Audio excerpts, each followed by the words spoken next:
And lastly, when cigarette promotions are displayed at point of purchase in neighborhoods close to schools, that there's greater uptake.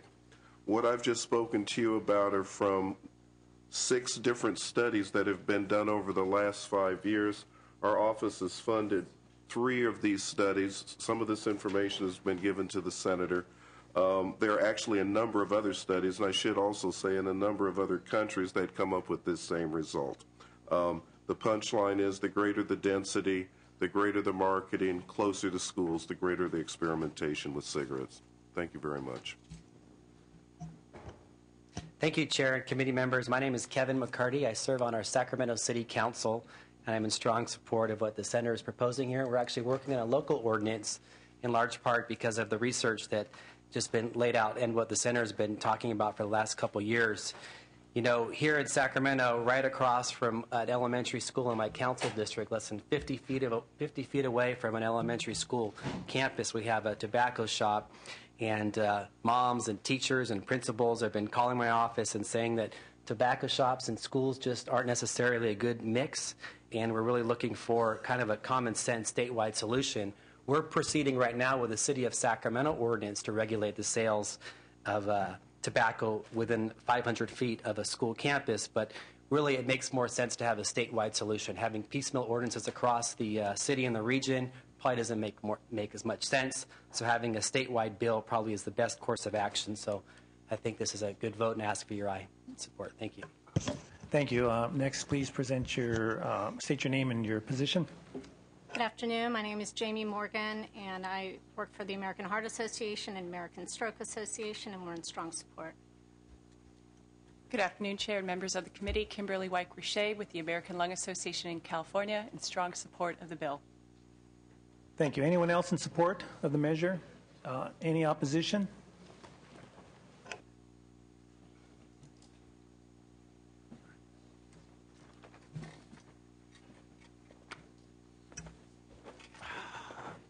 Mr. Chair, members, Chris McKaylee on behalf of the California Grocers Association. I want to thank Senator Padilla and his staff for continuing discussions with us while we philosophically have concerns about the bill and think that it ought to be left to local determination, similar to the governor's veto of the Correa bill last year on dispensaries. Our lingering concerns relate to the issue of new licenses and a sale of an existing facility that is currently within that 600-foot perimeter, and that in theory is being grandfathered with an effective date of 1/1/2013. The concern is that in Section 2 of the bill, which is applicable to the Department of Public Health, to DPH, there's a clear statement related to the physical location and makes that effect that grandfathers in anyone there prior to 1/1/2013. Our concern that we have raised with the Senator and his staff is that in Section 4 of the bill, which is applicable to the State Board of Equalization and the issuance of new licenses, that that language appears to us to be a little bit ambiguous, and what we believe that we understood was to transpire was that it was effective related to the physical location. So, for example, if a grocery store were within the current 600-foot limitation prior to 1/1/2013, and that small mom-and-pop grocer sold it to somebody else, that they too would be grandfathered.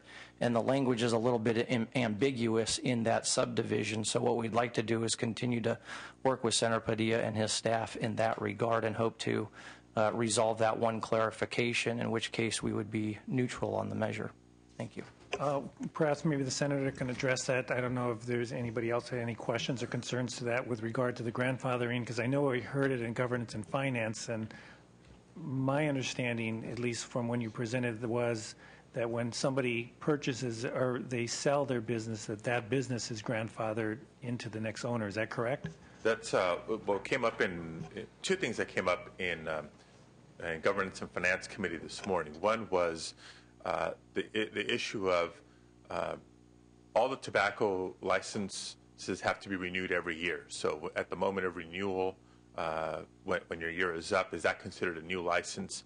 Our intention is if you're an existing business, you've had your license, you continue to comply consistent with the law, and you're up for renewal, that's not sort of a new application, that's renewal of an existing license. So this bill is prospective and specific towards new applications, sort of new retail establishments. I think a little bit of a different question here in terms of a change of ownership.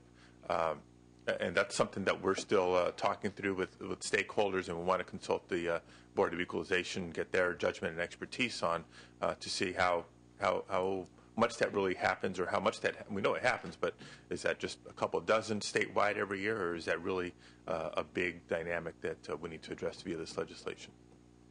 So I'm assuming there's still ambiguity and there's still uncertainty as far as you're answering your question to working with the senator at this point. Is that correct? Yeah, that's why we're talking. Well, again, I think in Section 2 of the bill, it's clear that it applies to the physical location. It's less clear as it relates to the Board of Equalization and the new license issue. Anyone else in opposition to the measure? Is there any questions from any of the members? I have a question. Senator Rubio. First, I want to thank Senator Padilla. When you look at those stats, one of the areas that has a high propensity of selling to minors is Central Valley, unfortunately. In fact, a young staffer I have, prior to he turning 18, he was one of those that they sent out for the stings to see if they would sell. And it was alarming to find how many of these businesses, in fact, were selling to minors, particularly close to schools. So I commend you for this effort and some local stuff that we did.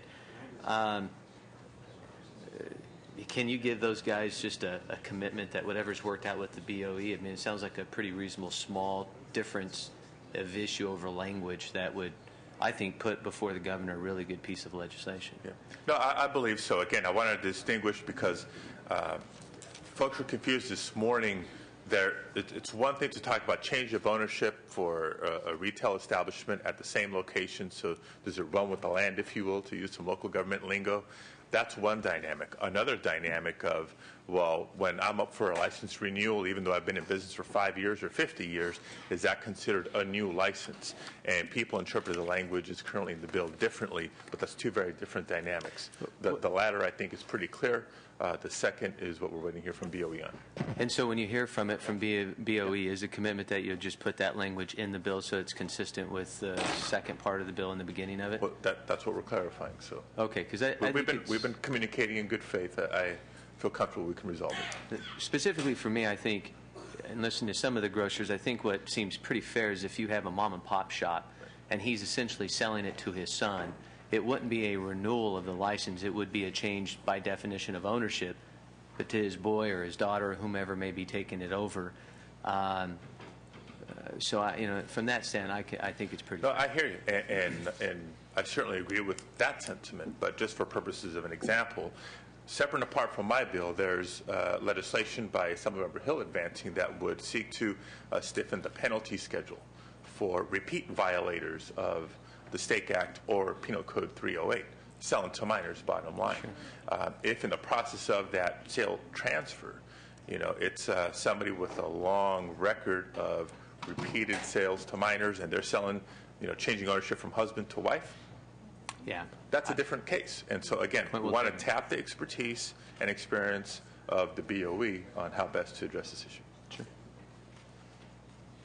Is there any other questions, Senator Blakeslee? I would just like to echo Senator Rubio's concern. At least the times I go to some of these small markets, they're oftentimes family-owned, oftentimes first-generation minority families. There's multiple members of the family working. The expectation is that it is oftentimes their life savings, is that little tiny corner grocery store. I mean, everything that family has is put into making sure they've got something to pass down to their kids. And I'm going to lay off on this until I see that fix, because I just don't think it would be fair to essentially put those families in jeopardy.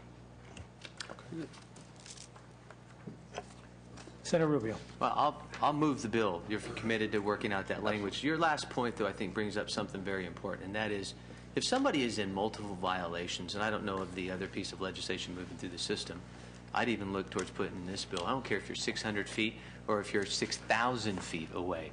we ought to remove your license if you're selling to minors. So, with that one example, I don't know if you want to look towards including it here, but by all means, I'll move the bill with that commitment moving forward. Thank you. We have a motion to move the bill by, did you have a question? It's not so Senator much De a Leon? question, but a commentary. I know that you've been steadfast with your commitment with regards to cessation of tobacco, particularly with youth, and because it's especially acute, this issue in communities of color. I just want to congratulate you and give you the kudos that you deserve. I know you've been on this issue for a very, very long time, actually. My concerns are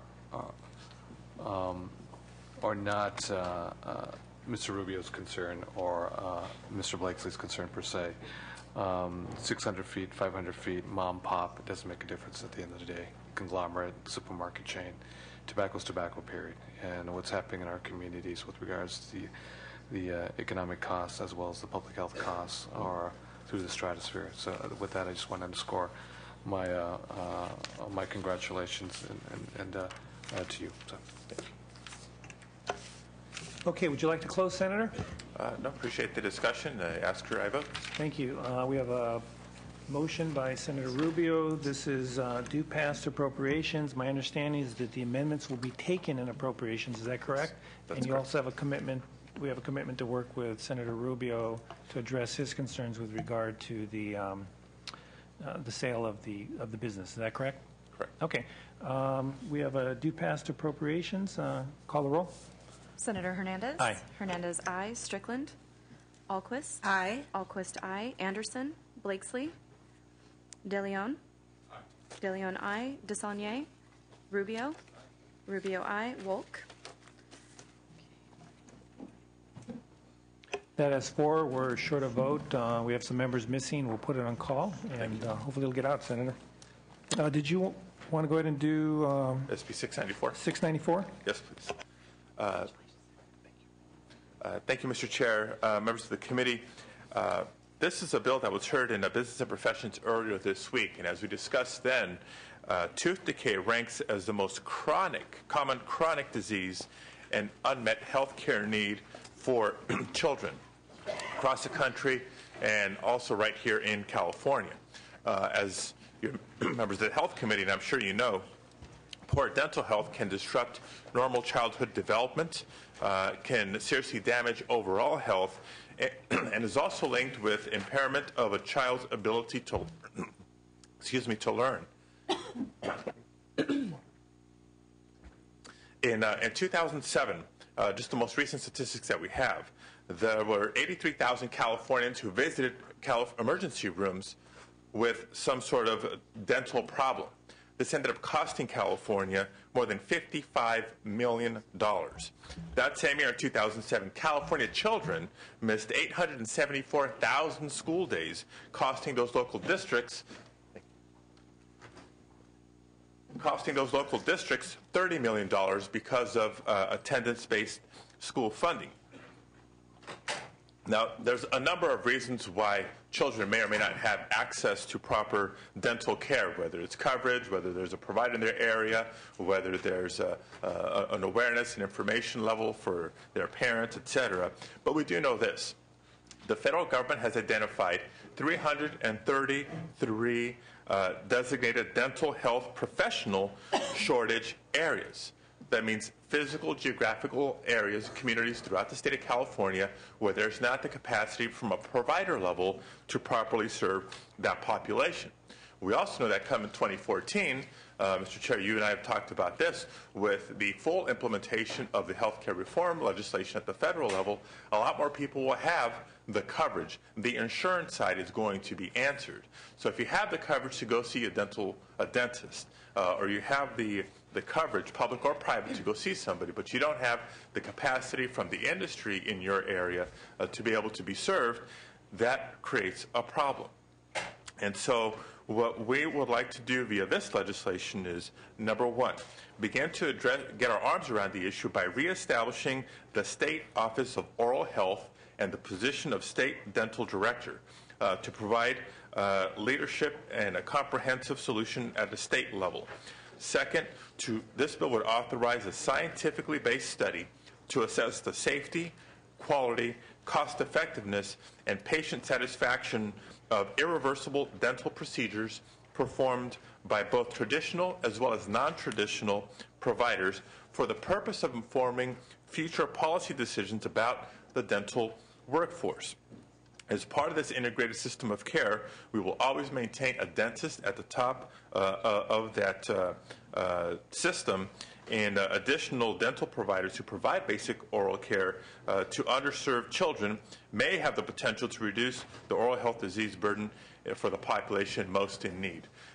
Finally, I want to acknowledge that to do this, it's going to cost money. We know what our budget situation is currently like, so we have language built into the bill that would not create any new general fund obligation, but would seek to cover these costs via private donations, charitable, philanthropic donations, etc. And I think there's a big payback to be realized here. With the dental director office and position, we'd be in a better position to leverage and draw down federal dollars that we've not done a very good job of in recent years.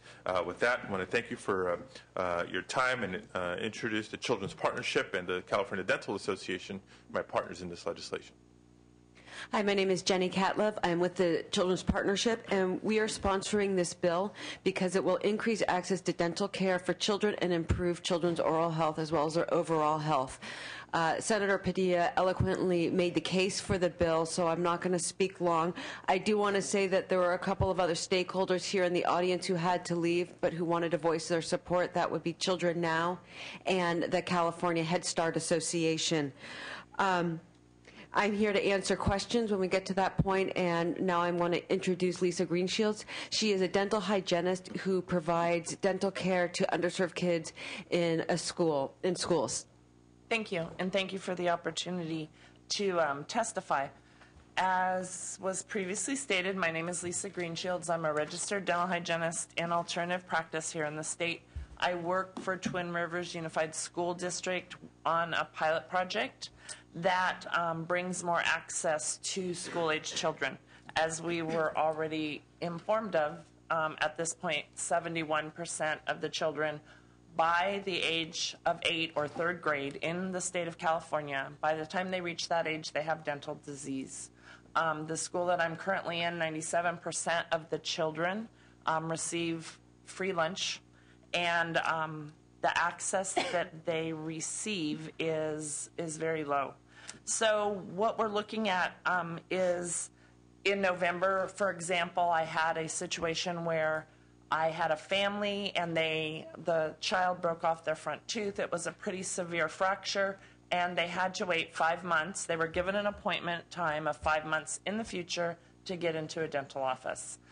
With some intervention and with me collaborating with the parent, we were able to move that appointment up. However, if we could have early access to care, a lot of what I see on a daily basis with the decay rate and a lot of the access would be cut down, and we would have better outcomes with the students once I get to see them.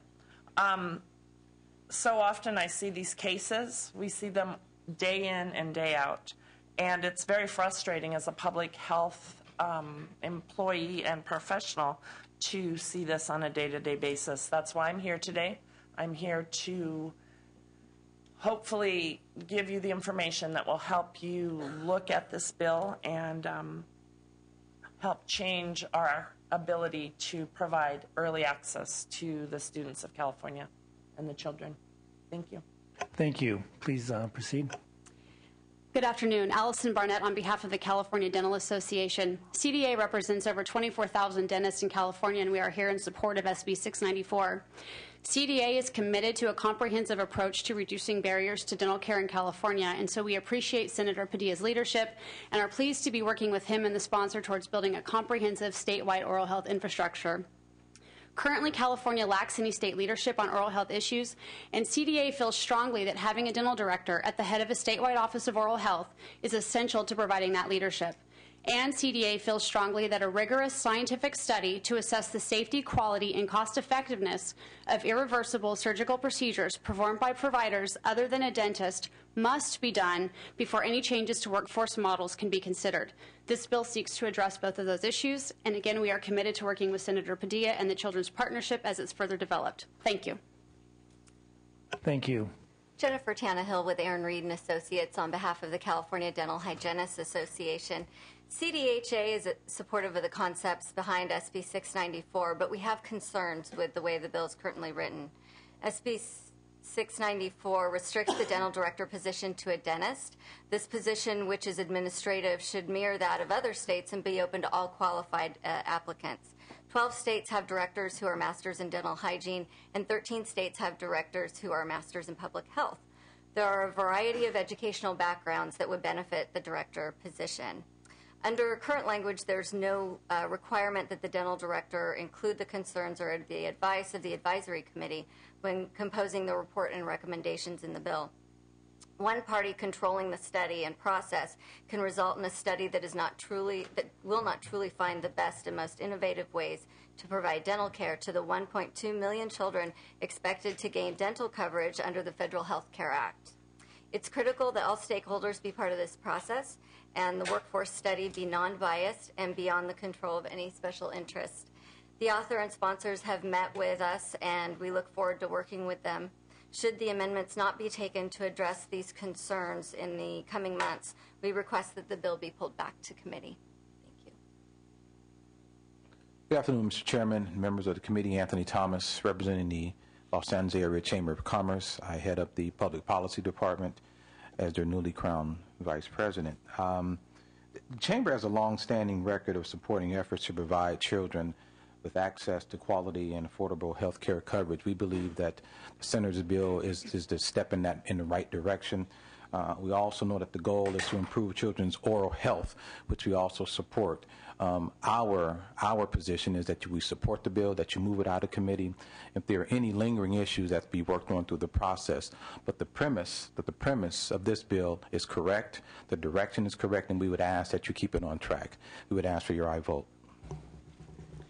Good afternoon, Mr. Chair and members. Kathleen Hamilton with the 100% campaign. The 100% campaign includes the Children's Partnership, Children Now, Children's Defense Fund of California, and CCHI, the California Coverage Health Initiatives. We're pleased to support this effort to improve access to dental care for California children. Thank you. Anyone else in support? Before we move on to opposition, I'm assuming you are neutral, so no opposition at this point?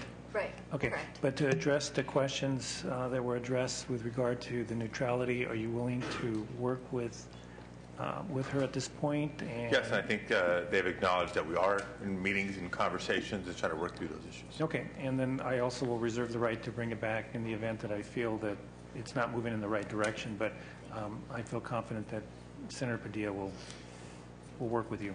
Okay, anyone in opposition to the measure?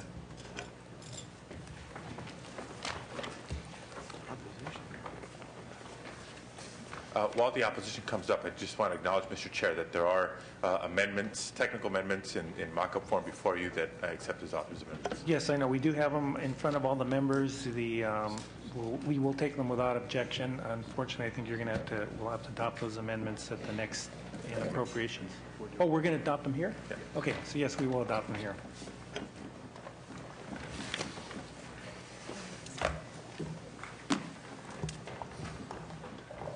Good afternoon. Go ahead and state your name and your position. Good afternoon. My name is William Langstaff. I'm a dentist, wet-fingered dentist. I came here after working for 3 hours in the office and coming in to testify against this bill. I'm past president of the California Academy of General Dentistry, immediate past president. I've been a member of CDA since 1975, as I've been in private practice in Villa Park as a single dentist since 1975. I represent the CAGD in this matter. I'm also a public official. I'm the vice president of the Dental Hygiene Committee of California. I do not represent the Dental Hygiene Committee. The Dental Hygiene Committee nor the Dental Board has a position on this matter. I'm a concerned citizen and patient. So I want to read you the following scenario. This is what our concern is. Imagine the following. Your 6-year-old son or daughter has a toothache. Your dental insurance covers your family at Western Dental Center down the street. Your child is treated by a person who looks like they're just from high school. As a matter of fact, they're only 2 years out. Your child's in pain. The treating person seems to be helpless because they really don't know how to handle the pain or the situation. The attending dentist is not in. This can become a reality if this bill goes forward without amendments. So why not create a bill that uses qualified professionals who are available right now to solve the problem with the over 1 million children that'll be entitled to dental care in 2014 with the Affordable Care Act. This is what we've been suggesting to Senator Padilla. As a matter of fact, I feel like I know you because I've met all of your people. So looking forward to meeting you someday in the near future. So here's my statement. The Academy of General Dentistry, California Academy of General Dentistry, strongly opposes 694 in its present form. Recognizes that 2014, over 1 million children in California will have dental benefits through the Affordable Care Act. The California Dental Association states there aren't enough dentists to handle the situation and supports research on alternative workforce creation. CAGD opposes the creation of alternative workforces. We've got them already.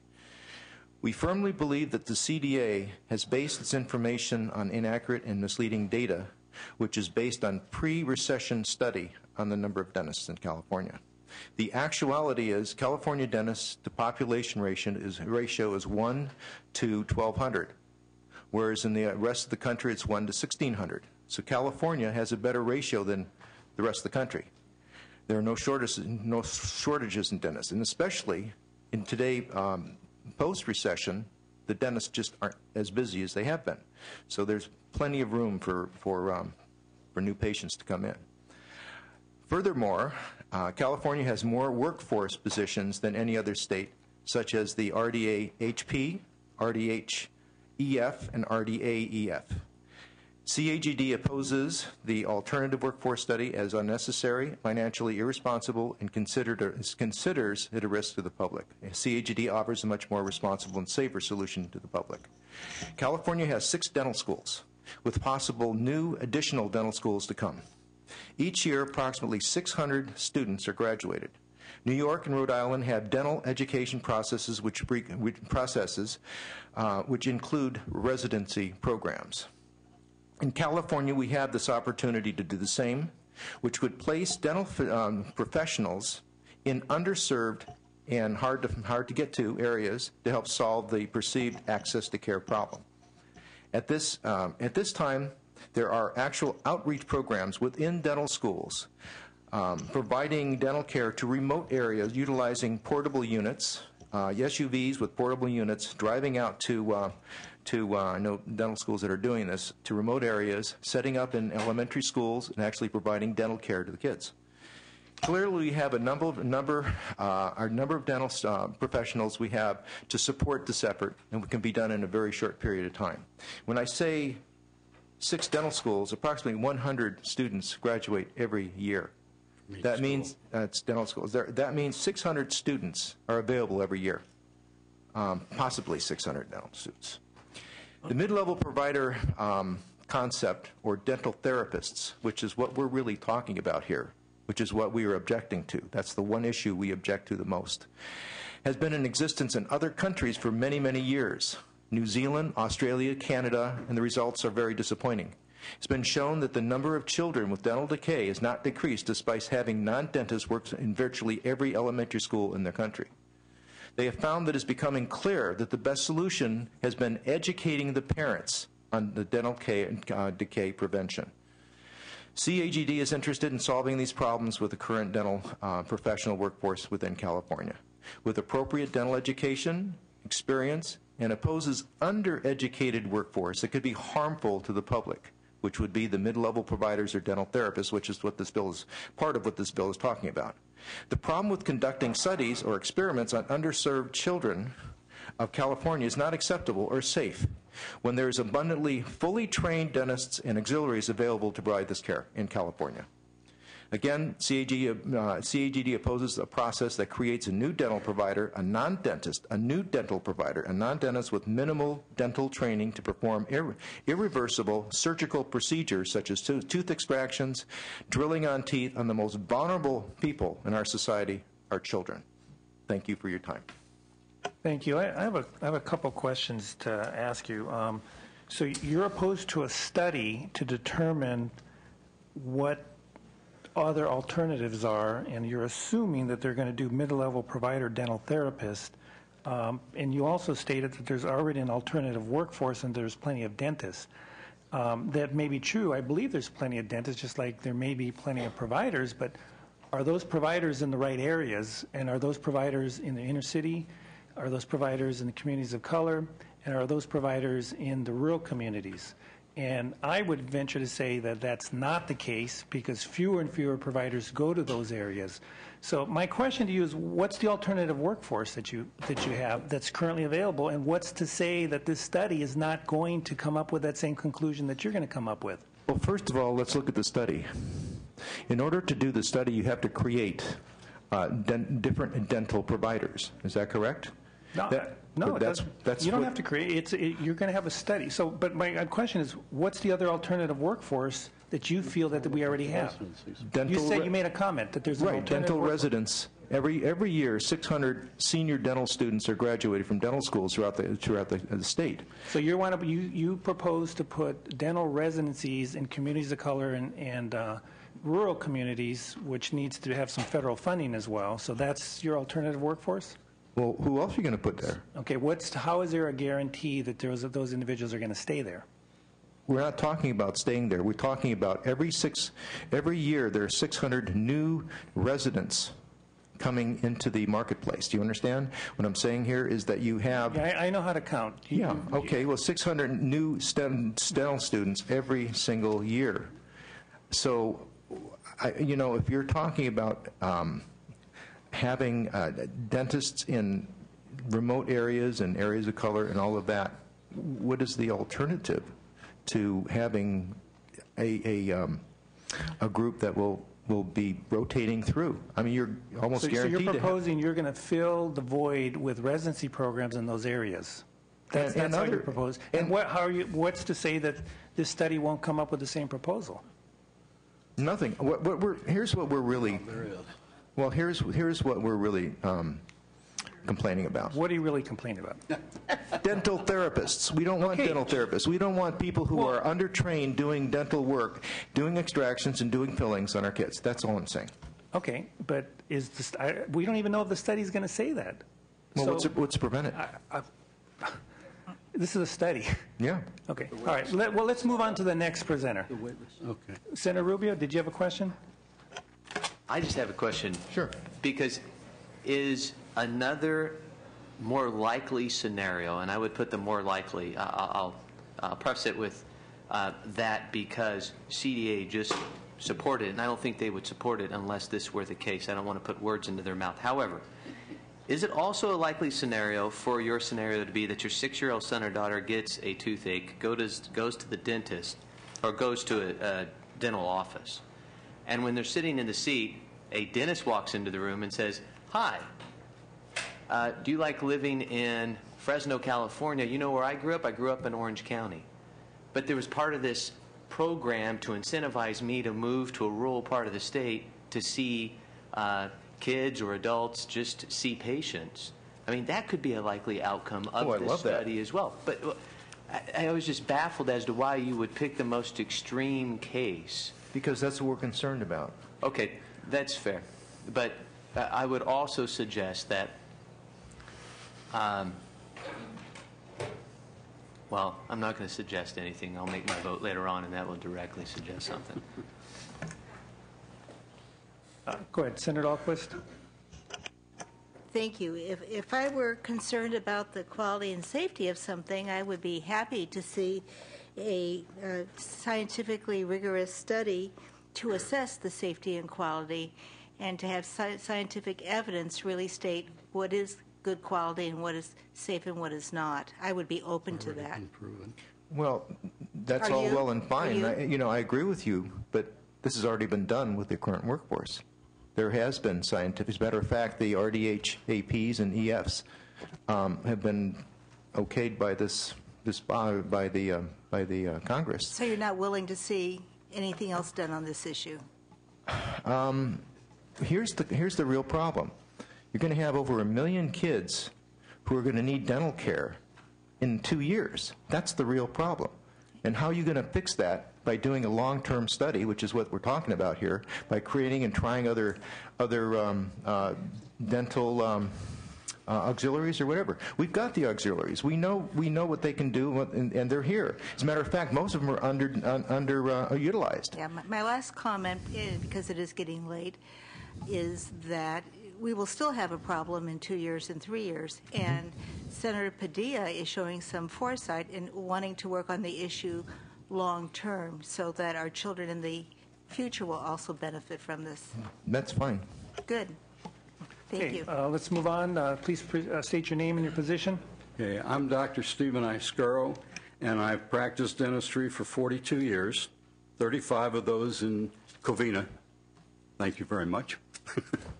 The rest in the Army, including Vietnam, and I was chief of outpatient dental care at Wadsworth Veterans Hospital in West Los Angeles. I was a 30-year member of the California Dental Association, held board positions in the San Gabriel Valley Dental Society. I've also been a member of the Academy of General Dentistry since 1973 and held many offices in the California Academy of General Dentistry, including the fact that I am also a past president. Currently, I serve on the National Dental Education Council of the Academy of General Dentistry. However, I am not representing AGD or CAGD.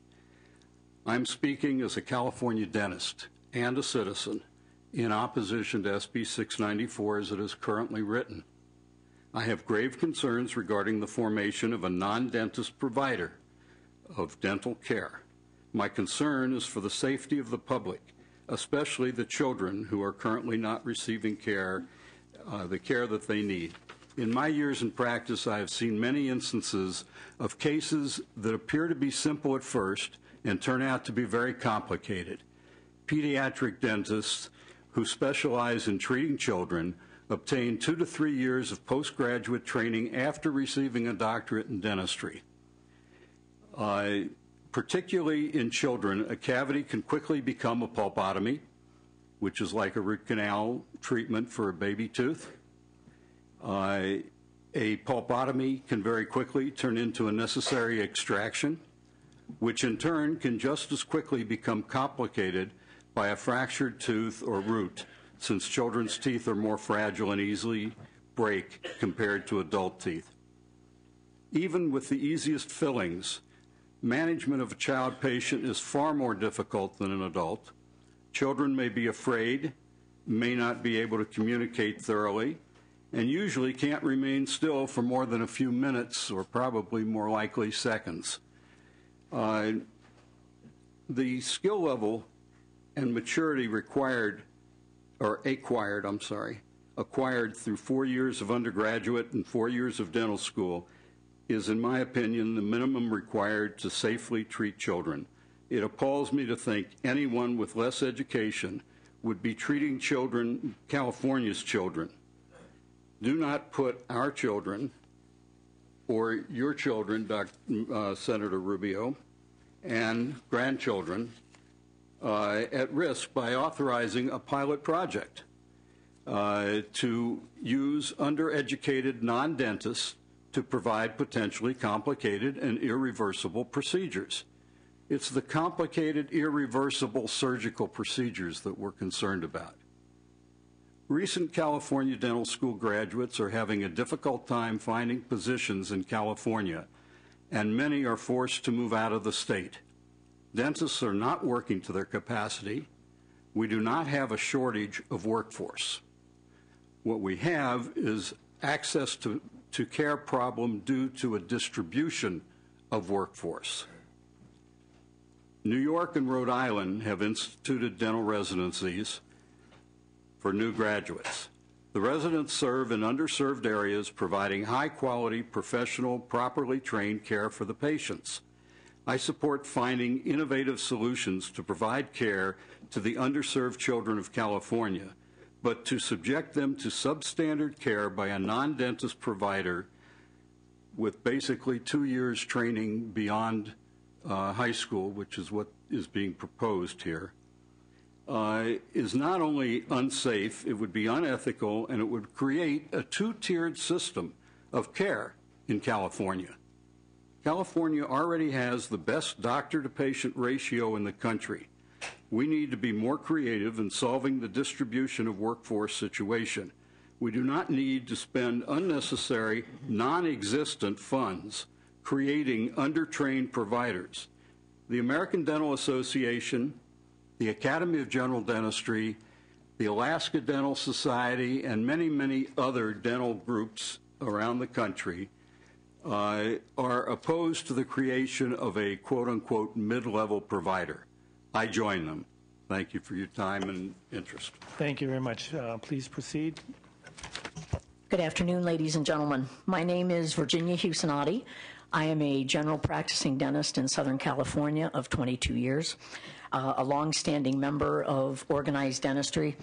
And if I may, and not speaking for my other colleagues, but having heard the testimony and the questions, before I start my actual testimony, I'd like to just clarify something, at least even in my own mind. And Senator Padilla, you might be able to help me with this.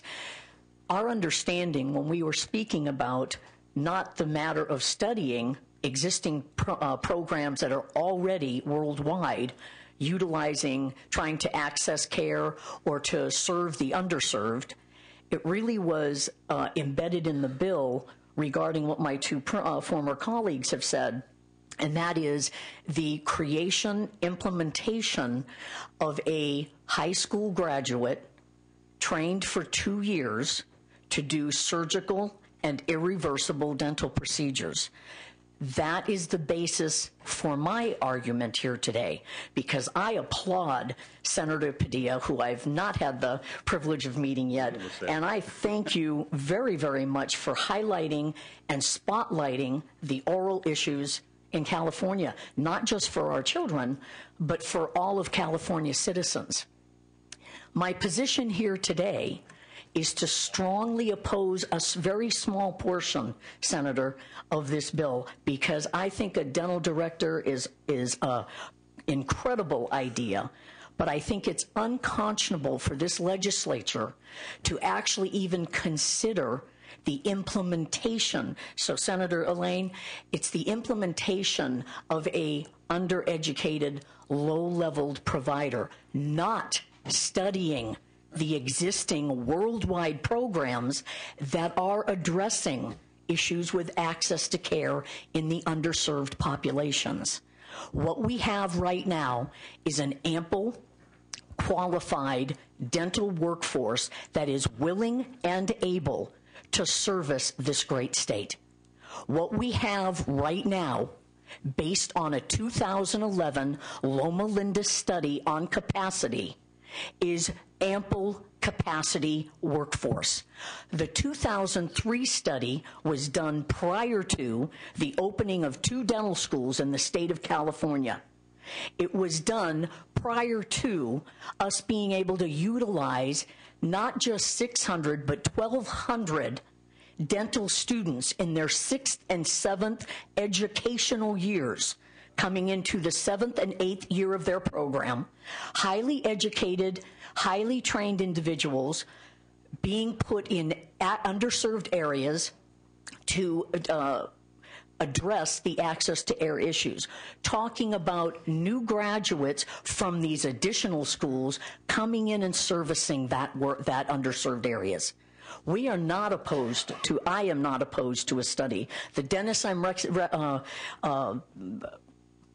representing here today sent me here in order to just plead that we do not utilize a non-dentist in surgical, irreversible procedures, that even 8 years of education sometimes is not enough. That's why we have specialists. That's why we have pediatric dentists.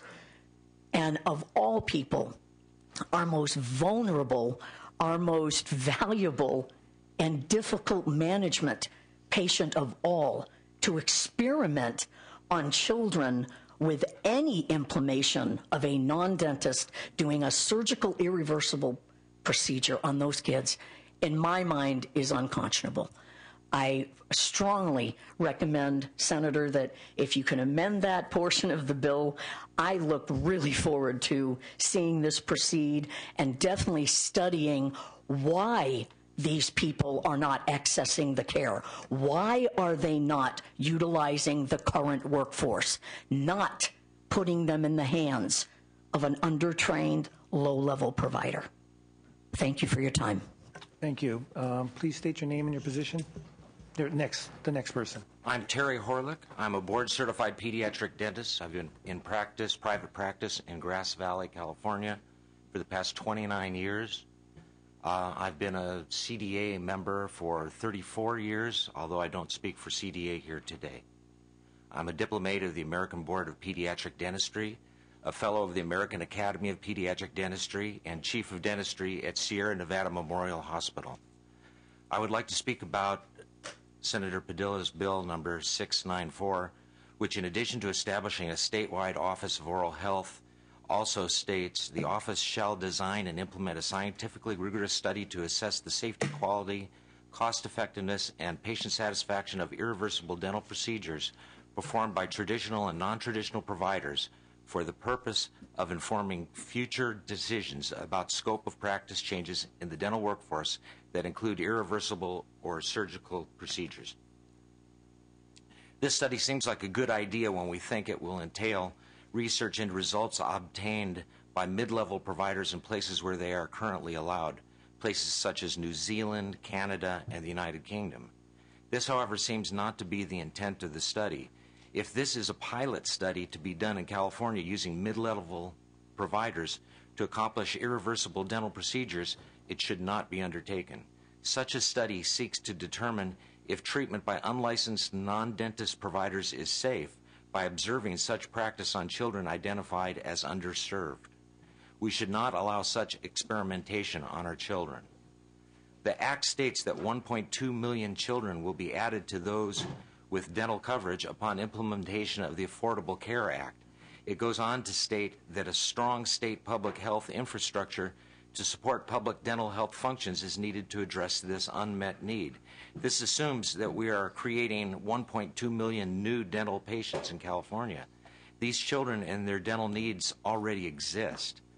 Many are obtaining needed dental care at their own expense, but will be assisted with dental coverage in the future. Many cannot obtain care because they are relying on the state programs such as Denti-Cal and Healthy Families, which are failing to enlist sufficient providers. Because these programs are designed to be extremely burdensome to dental providers and to be so underfunded that realistic remuneration for providers is impossible, very few dentists participate and offer their services. The legislature seems to be equating lack of participation in these programs with an actual shortage of dental manpower. This is not the case. In my area of the state, almost every dentist I've spoken to has had to shorten office hours and reduce staff, lay off staff members due to the current economic situation. This seems to be happening across the state as I discuss it with other dentists. The paper Expanding California's Dental Team to Care for Underserved Children, published by the Children's Partnership, goes a step further. After assuming that we are adding 1.2 million children to the patient pool in the state, they recommend setting up clinics in or near schools to provide dental surgical services, irreversible dental treatment, by new mid-level practitioners. This is the very group of providers given less than 2 years of training after high school, which Senate Bill 694 sets out to study. Children's Partnership doesn't feel that underserved children in California deserve the care of trained and licensed dentists with 8 to 10 years of training when it might be less expensive to subject them to the treatment attempted by someone with 2 years of training. In fact, we already have dental practitioners available to treat the patients who will seek dental care as a result of their coverage due to the Affordable Care Act. These are the dentists of the state already licensed and practicing. If instead of pouring resources into studying the safety of high school graduates trying to deliver the quality of service of a real dentist and spending huge amounts of money to establish and equip new clinics for these high school graduates and spending money to train the high school graduates, we can direct our resources to the existing programs. If the burdensome practices of Denti-Cal and Healthy Families were reformed, and if reimbursements were made realistic, at least meeting or exceeding the actual cost of providing dental treatment, then the existing dental practitioners can be used to meet the need.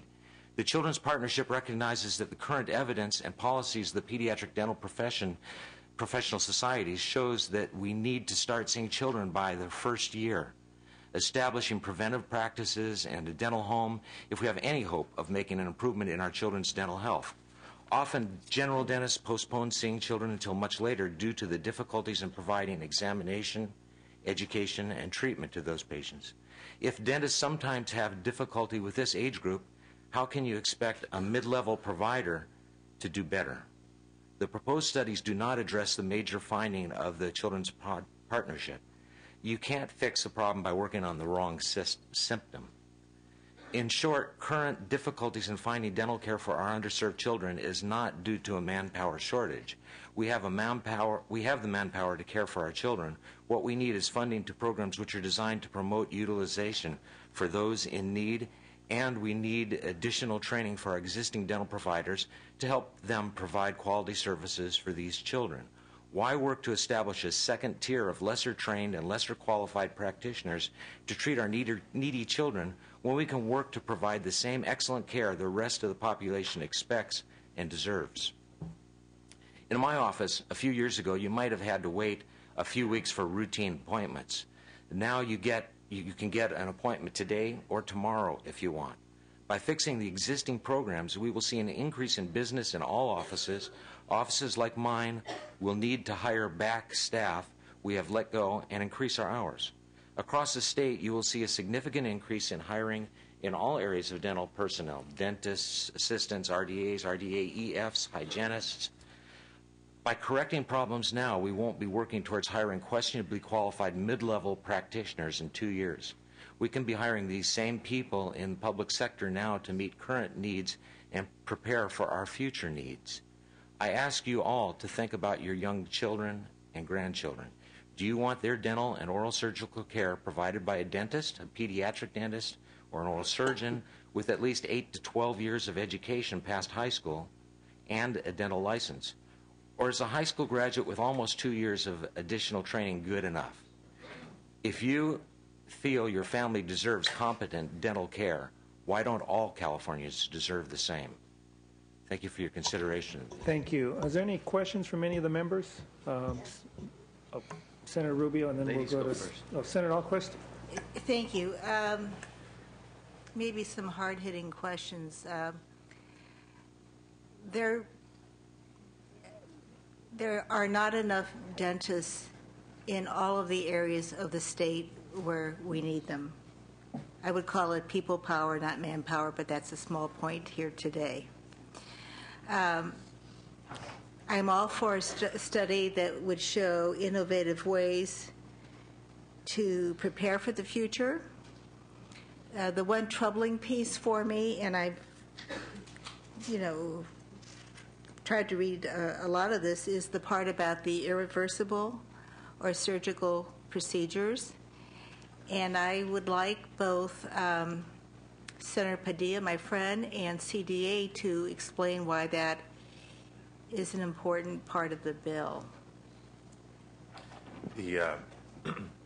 I'll certainly allow Representative CDA to speak on their behalf, but my understanding is that the specific term irreversible surgical procedure, it's almost like a technical threshold definition. There's a number of procedures that are above that threshold and a number of procedures that are below that threshold. So all we're doing with this language of the bill is acknowledging that threshold, but still not determined yet on which of the procedures that are above that threshold will be included in the study, let alone be part of that permanent workforce change or scope of practice shift in the future. That's the point of the study.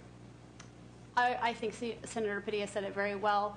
We have a lot of details that still need to be worked out with regard to what that will look like in the study as the bill moves forward. But you'll have to look at some different procedures that will be studied and addressed under there, and if they can be performed safely by providers other than a dentist. So, I mean... Well, where I am on the bill, I know that Senator Padilla is operating in good faith, and I will vote for the bill today. But the phrase irreversible procedures is very troubling to me. And if it's in the bill when it comes to approach or the Senate floor, I may not and probably would not vote for it.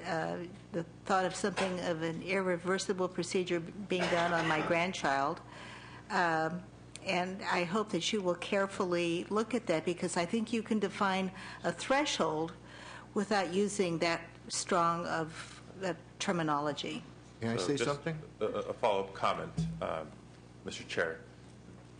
Again, it's a technical threshold.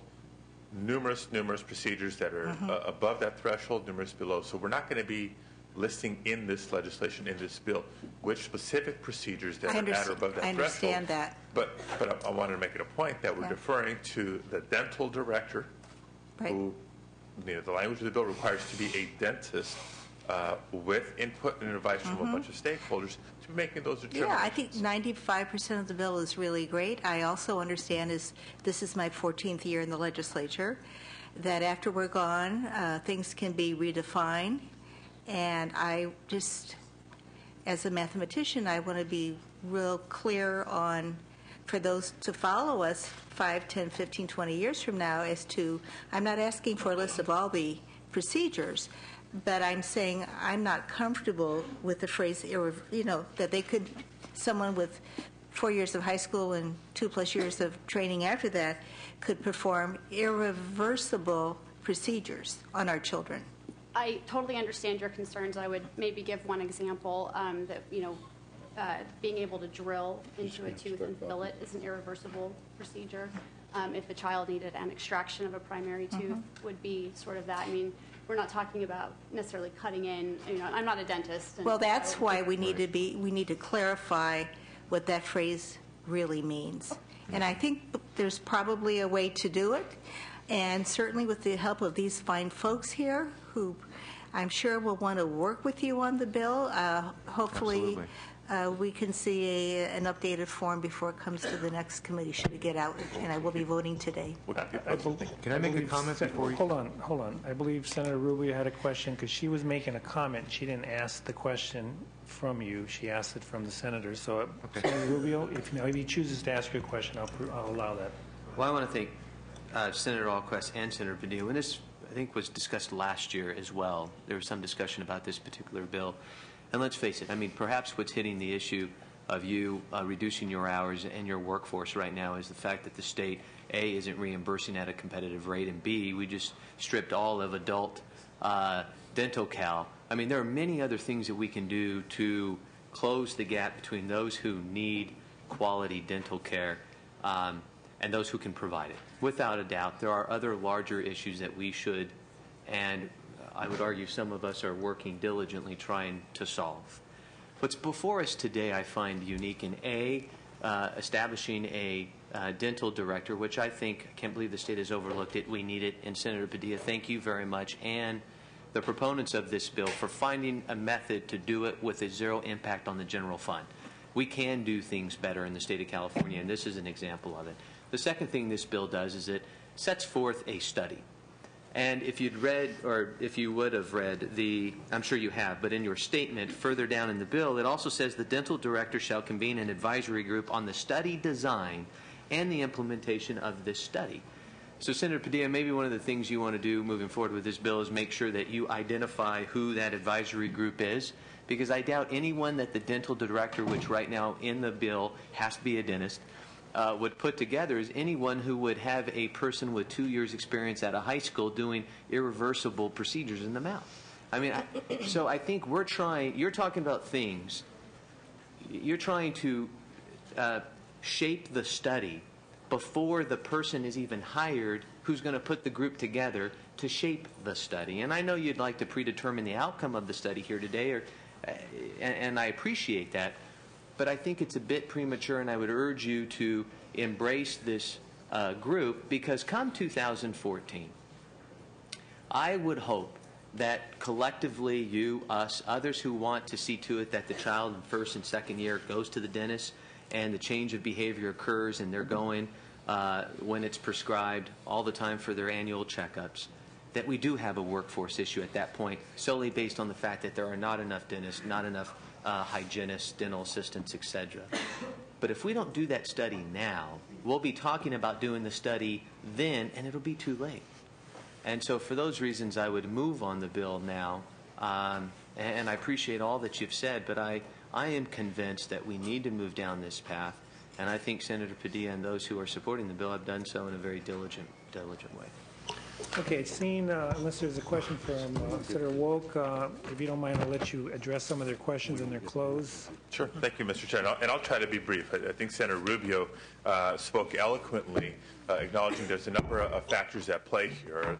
Are the shortages or drop in business that a lot of dentists are experiencing based on Dentacel and reimbursement rates. That's one of the greater factors in barriers to access that I was acknowledging in my upfront presentation.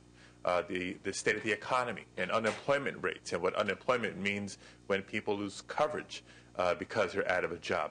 That's another factor in play. Public awareness and education. Is every parent in California taking their kid to the dentist every 6 months? Probably not. We do have more to do on that front. It's not an either in terms of all these factors. It's a combination of all of them. But amongst them, are there or are there not disparities in a local geographic analysis? Absolutely. I mean, I appreciate the numbers that were shared about the dentists per capita in California versus the rest of the country. That's great on a statewide basis, but if you look at those low-income areas, those rural areas, other parts of the state of California, we do have a local disconnect. So geographic lack of access is another factor at play. I want to make a point that what we're proposing here is not reinventing the wheel. We are replicating programs or models in Minnesota, Washington, Kansas, Vermont, New Mexico, Ohio, Connecticut. They haven't. Appreciate the input that those who came to testify in opposition shared. A couple of things that stood out to me that I think do need to be spoken to. One, quote unquote, a minimal training of non-dentists. Again, an assumption of a worst-case scenario post the study. An assumption of what the study may or may not say. I think that's why we call for the scientific-based study to make the determination of what dentists should perform and what non-dentists on a pilot basis ought to be able to perform, and establish in that process what the level of education and training should be required for those non-dentist professionals. Somebody else mentioned, do we want to create a two-tiered system of care? No. But as a matter of fact, the status quo is a two-tier system because we have Californians with access, given all the factors, and we have Californians without access. And that's the worst type of two-tier system you can possibly ask for. Again, some of those who testified that, well, we have all the pieces in place currently in California, but we see study after study that it's not working sufficient for today's California, and certainly not for Californians post the full implementation of health care reform. So I believe this is a thoughtful approach, an innovative approach, an approach that's mindful to our current state budget situation, and I look forward to working with you, Mr. Chair, not just on the dentistry version of this, but I know you're having greater conversations on whether it's primary care physicians, whether it's optometrists and eye care, and all the other facets of healthcare coverage that will be brought in come 2014. And with that, I would ask for your aye vote. Thank you, Senator. We have a due pass as amendment to appropriations. Yes, Senator Rubio moved the bill. Is that correct, Senator Rubio? Yeah, we have a motion by Senator Rubio to move the bill with due pass as amended to appropriations. Call the roll. Senator Hernandez. Aye. Hernandez, aye. Strickland. Alquist. Aye. Alquist, aye. Anderson. Blakesley. Aye. Blakesley, aye. De Leon. DeSaulnier. Rubio. Aye. Rubio, aye. Wolk. Wolk, aye. That has 5. The bill passes. We're going to still put it on call for, who else is missing? Oh, for, we have 2 members missing. Okay. We have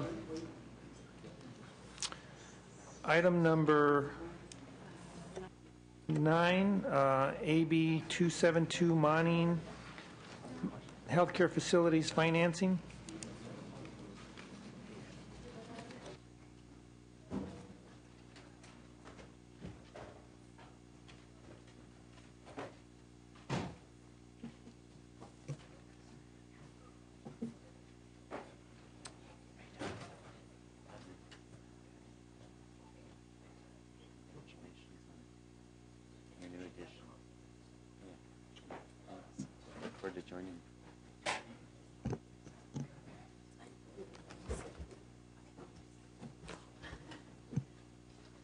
Sorry, good morning, good afternoon, Assembly Member.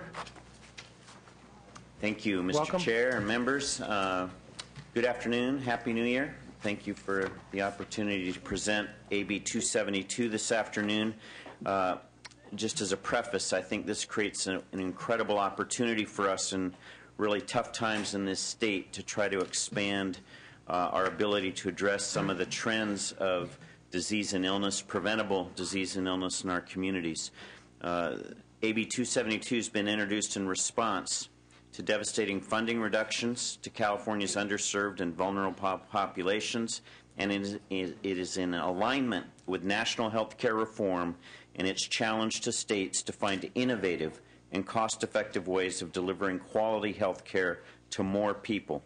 AB 272 requests legislative approval to utilize up to $1.5 million in funds from the California Health Facilities Financing Authorities Fund, known as CHAFA, the fund balance to support a new grant program to fund a demonstration project designed to improve health outcomes and advance the innovative delivery of health care to underserved and vulnerable populations throughout California. Another $5 million will be awarded for statewide replication of the innovative model if the demonstration project is able to improve clinical outcomes, achieve cost savings, and is sustainable. CHAFA's fund balance is derived from the annual and initial administrative fees paid by CHAFA's borrowing community. The goal of the grant program in AB 272 remains consistent with CHAFA's mission to, quote, promote important California health access, health care improvement, and cost containment objectives. This bill contains an urgency clause because, as we all know so well, we simply can't afford to wait one more day to help the thousands of underserved and vulnerable health care populations already suffering from gravely diminished access to quality health care in California. In this time of tragic budget reductions to our most vulnerable populations, this presents a rare chance to use some available funds to help minimize the impact of reductions that are occurring in other areas. I request that the committee consider amendments to the bill today that are included in the analysis that ensure that rural areas are not inadvertently prohibited from participating in the grant program, that delete the grant program exemption from the public contracting code, and which ensure that funds are used appropriately by grant recipients.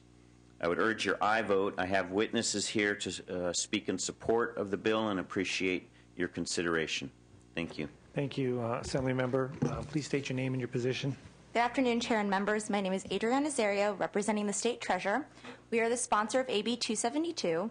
The Treasurer chairs the 7-member CHAFA Board, and as Assembly Member Monning detailed, CHAFA needs legislative approval to redirect existing monies into a special fund for the sole purpose of awarding grants that meet the goal of improving health outcomes and advancing the innovative delivery of care to underserved and vulnerable communities. I have with me Barbara Liebert, the Executive Director of the California Health Facilities Financing Authority, here with me to answer any technical questions. Thank you. Thank you. Mr. Chair and members, Barbara Glazer on behalf of the California Hospital Association here today in support of this new grant program, which we think can be particularly helpful for some of our most vulnerable populations and maybe in some of the rural areas of the state as well. Thank you.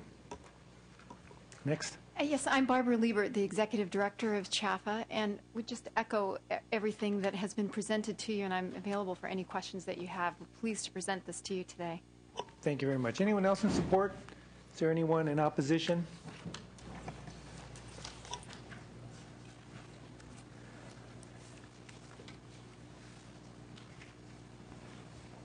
Mr. Chair, members, good afternoon. Happy New Year. Stephanie Roberson with the California Nurses Association. Opposed unless amended, actually, on this bill. I want to first thank the author and his staff and your committee staff for working with us on the whole issue of CHAFA grants and community benefit. As you know, CNA has taken a long history and a long look over the CHAFA process and charity obligations and community benefit obligations as well. We know that hospital systems enjoy taxes and bonds in loose fashion, we believe, and the benefit to the community are oftentimes not met or not adequate enough for the needs of that population or that community.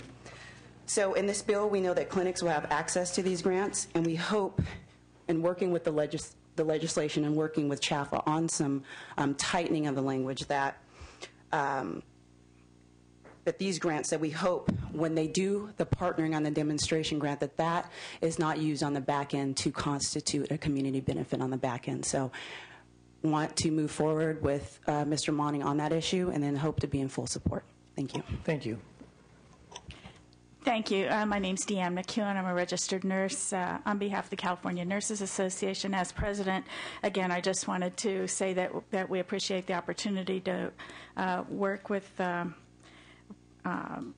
the legislature. Just our concern is that the legislature should be assured in the language of this bill that any resources hospitals provide to their partnership organizations receiving those grants don't count toward their existing obligation agreement to provide community benefits, and we feel that anything less would be reprehensible.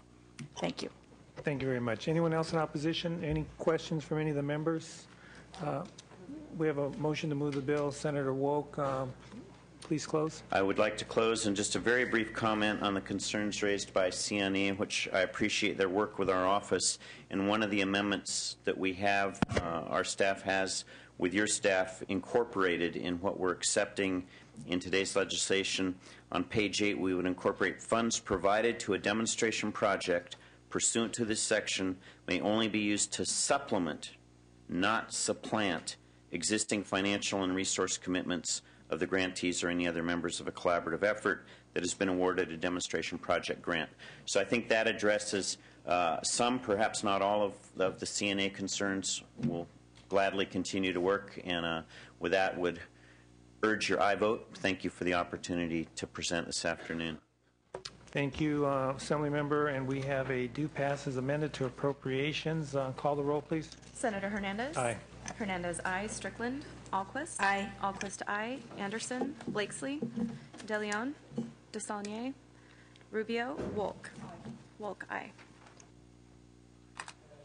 That has 3. We have some members absent. We'll put that bill on Great. call, Assemblymember. And we're now going to move on Thank you. You're welcome. Thank you. To item number 5, SB 630, Alquist Hospital Licensure Urgency as well.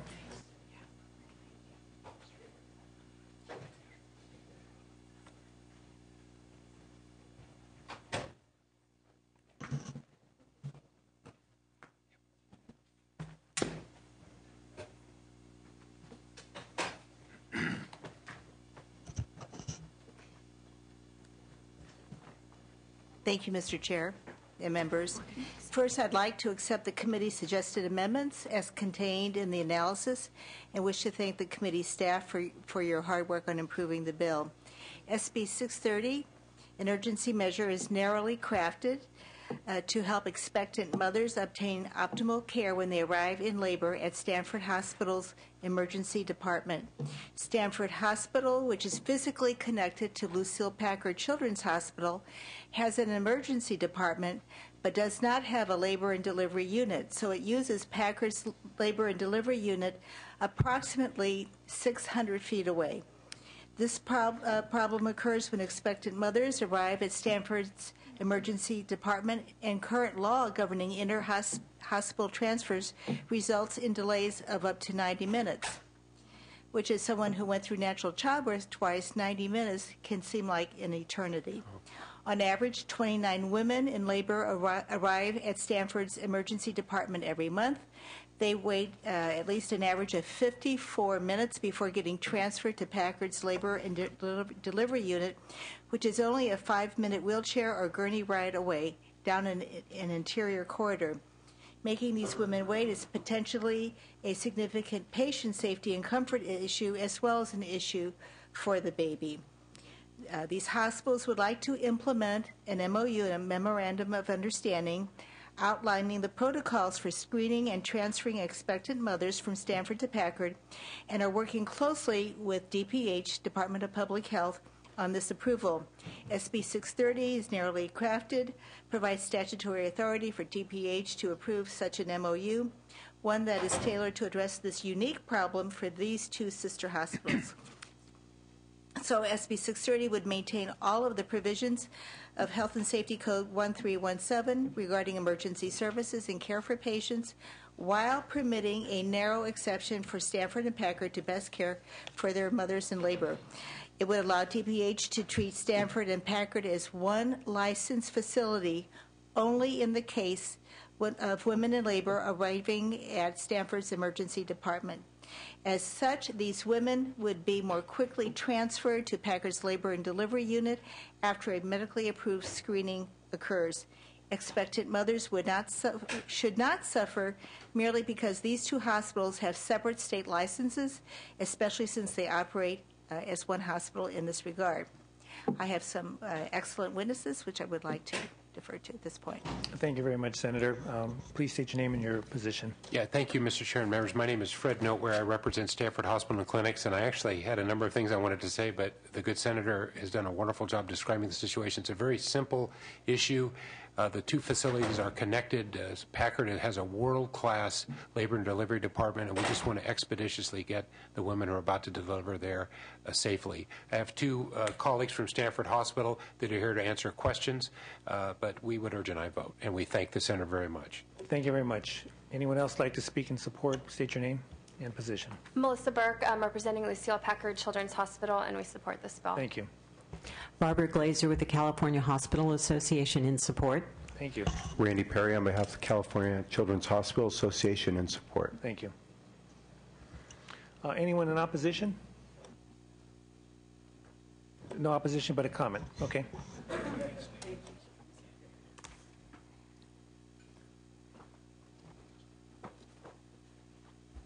Appreciate your indulgence at this late hour. So, Stephanie Roberson again with the California Nurses Association. We do not oppose the bill. We want to support the bill. We do appreciate Senator Alquist's efforts to streamline the process by which women can get timely access to labor and delivery. We don't disagree with anything that's been presented here. We believe Lucille Packard is a state-of-the-art facility, but they have a huge expansion project that's happening right now. Again, very good. So when we started to look at all of this, could be germane to the conversation. We think it's germane to the conversation, maybe not resolved in this bill, but we would hope that as we streamline what happens inside of the facility, there are some other things that we can look at, like signage. When you're driving along the highway, there is significant signage that says Stanford ER. Big blue signs, that makes sense. So maybe we can look at that for the Lucille Packard Center. I'm not sure if this is possible, but maybe Lucille Packard should be renamed to Lucille Packard and Women and Children, something of that effect that makes it very clear that this is a women's center, a delivery center, and it has a great L&D. Something that makes clear that you're going to this facility and it has state-of-the-art women's services. So maybe to just incorporate the naming convention and make that clear. Also, there are many roads right now that are blocked. So just the actual physical location of the facility, there are some issues with driving into Lucille Packard. We think that there could be some moms that could be easily discombobulated when they get to the site. They may very well be just rerouted to Stanford because they're not clear how to get to the place that they need to be. So just signage issues, understanding that there's construction issues going on, and maybe some naming issues that might make it better for women to know where they need to go. Because it is a very serious situation. Everybody's flustered, and things do occur, and we're not going to ever legislate a situation by which you can't totally legislate someone not coming into your ER. That's going to happen, and when they come into the ER, we hope that you're properly treating them per the law. But some of those things you might want to consider. So that's all. Thank you very much. It came to my attention today of CNA's concerns. As always, I will be happy to work with you, as I'm sure Stanford will also. And I ask for an aye vote. Thank you very much. We have a motion to move the bill by Senator Wolk. We have a due pass to appropriations, and my understanding the amendments will be taken in appropriations. Is that correct? And call the roll. Senator Hernandez? Aye. Hernandez, aye. Strickland? Alquist? Aye. Alquist, aye. Anderson? Blakesley? DeLeon? DeLeon, aye. DeLeon, aye. DeSaulnier? Rubio? Wolk? Wolk, aye. You have 4 votes. You need 5. The roll will remain open. Thank you, Madam Chair. Thank you. Mr. Chair, Senator Hernandez, I think we're on item 8, SB 920. Yes, thank you. Yes, thank you, Madam Chair and member. This bill makes a number of non-controversial technical or cleanup changes to my SB 335 of last year, which enacted a quality assurance fee on hospitals. These changes would align the sunset and inoperative dates in the bill, would clarify drafting provisions, and eliminate redundant. Just lost somebody at the front table. It's okay. You okay? It's a health committee. There'll be somebody who'll take care of it. And eliminate redundant statutory references. Barbara Glacier from the California Hospital Association is here to testify in support of the measure. There is no opposition to the measure, and I respectfully ask for your aye vote. In support of the measure. Madam Chair and members, Barbara Glazer, in support of the bill on behalf of the California Hospital Association. Matt Absher from the California Hospital Association, also in support of the bill, available for any questions that the committee may have. Okay. Nathan Mansky, representing the private essential access community hospitals, in support. Terry Thomas, representing the California Association of Public Hospitals and Health Systems, in support. Randy Perry, Aaron Reed and Associates on behalf of California Children's Hospital Association. Okay. Further support? Opposition? I don't see anyone coming forward. Senator, would you like to close? Ask for your aye vote. All right. The recommendation is? Due pass to appropriations. Due pass to appropriations. Are there any questions from the committee? Hearing none, is there a motion? I move. All right. It's been moved by Senator Alquist to pass to appropriations. Please call the roll. Senator Hernandez? Aye. Hernandez, aye. Strickland? Alquist? Aye. Alquist, aye. Anderson? Blakesley? DeLeon? Aye. DeLeon, aye. DeSaulnier? Rubio? Wolk? Aye. Wolk, aye. Okay. That bill has 4. We'll put it on call. Sergeants, if we can call the absent members, we're going to lift all the calls for all the bills. While we're waiting for the rest. Could you do SB 331 and I'll be out of here.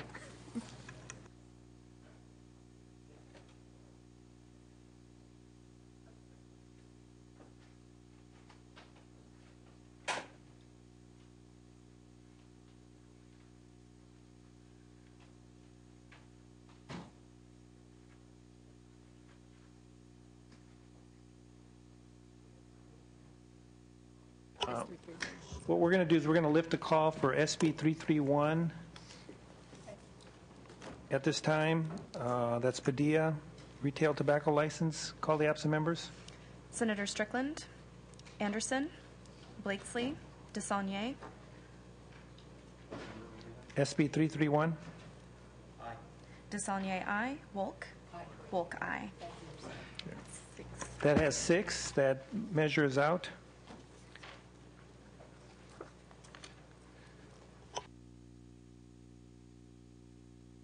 We're just going to wait for Senator Blakesley to come before we lift the call for the remainder of them, if that's okay. But before he shows up, we have a little time here. I'd like to take this opportunity to recognize 2 individuals. It's unfortunate that I'm going to be losing 2 staff members. They're going to be moving on, hopefully to bigger and better. I'd like to take this opportunity to ask and thank Lisa for all the hard work that she done has done here in the Senate. Let me just briefly kind of talk about that she'd been in the Senate Health for approximately 2.5 years. Is that correct? She previously served in the Assembly Health, will continue working on health policy as a private consultant. Her area of expertise have included health insurance, health information, technology, prescription drugs, and stem cell research. So, Lisa, I want to wish you all of the best. Thank you for the very short time that I was able to work with you this past year. It's been a pleasure. And congratulations on your new position. And thank you very much. Give her a round of applause. The second individual is Concepcion. Is she? Oh, there you are. You were kind of hiding. Come on over here. Come sit over here in the front. Let me take this opportunity to thank Concepcion for, again, it was just a very brief and short year that I had the opportunity to work with you. It was a pleasure. With the committee, what you were for 5 years, with the Senate for around 10 years, and will continue working for the Senate on the Pro Tem Select Committee on Autism. Her area of expertise have included behavioral health, women's health, emergency care, and food safety. Again, congratulations. Thank you very much for all you've done. You'll be missed, and let's give her a round of applause.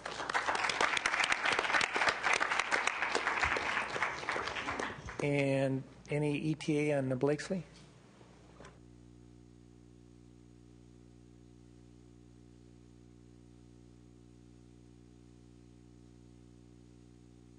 My understanding is Senator Blakesley will not come back. We're going to go ahead and go through the list and just lift all the calls for the remaining bills.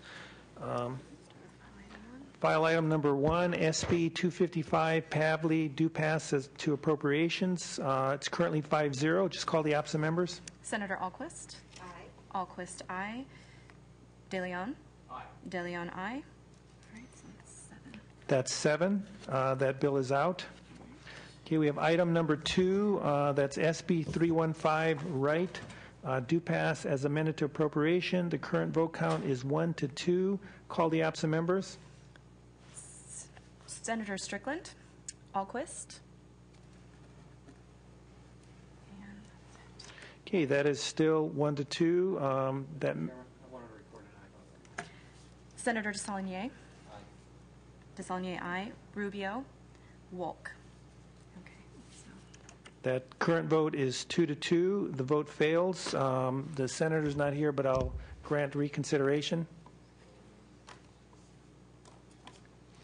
Item number 3, SB 331, due pass to appropriations. The current vote count is 4-0. Call the absent members. Actually, didn't we just get this one out?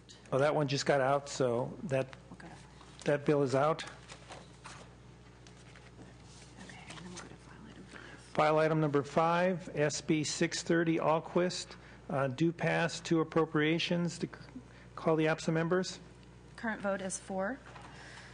Senator Strickland, Anderson, Blakesley, DeSaulnier. Aye. DeSaulnier, aye. Rubio. Okay, so that's 5. That vote is 5. It is out. Item number 6, due pass is amended to appropriation. SB 694, Padilla. Current vote is 5-0. Call the absent members. Senator Strickland, Anderson, De Leon. Aye. De Leon, aye. DeSaulnier. Aye. DeSaulnier, aye. That vote is 7. The vote is out. Item number 7, SB 804, due pass. The current vote is 3-1. Call the absent members. Senator Strickland, Alquist. Aye. Senator Alquist, aye. De Leon. Aye. De Leon, aye. Rubio. That vote is 5-1, and the vote is out. Item number 8, SB 902. 920, I'm sorry. SB 920, due pass to appropriations. The current vote count is 4-0. Call the absent members. Senator Strickland, Anderson, Blakesley, DeSaulnier. Aye. DeSaulnier, aye. Rubio. Okay, so that's 5. That's 5. That vote passes. It's out. Item number 9, AB 272, Monning, due pass as amended to appropriations. Current vote count is 3-0. Call the absent members. Senator Strickland, Anderson, Blakesley, De Leon. Aye. De Leon, aye. DeSaulnier. Aye. DeSaulnier, aye. Rubio. Okay, we've got 5. That vote is 5. Measure passes. The measure is out. That concludes the business of Senate on Health, and meeting adjourned.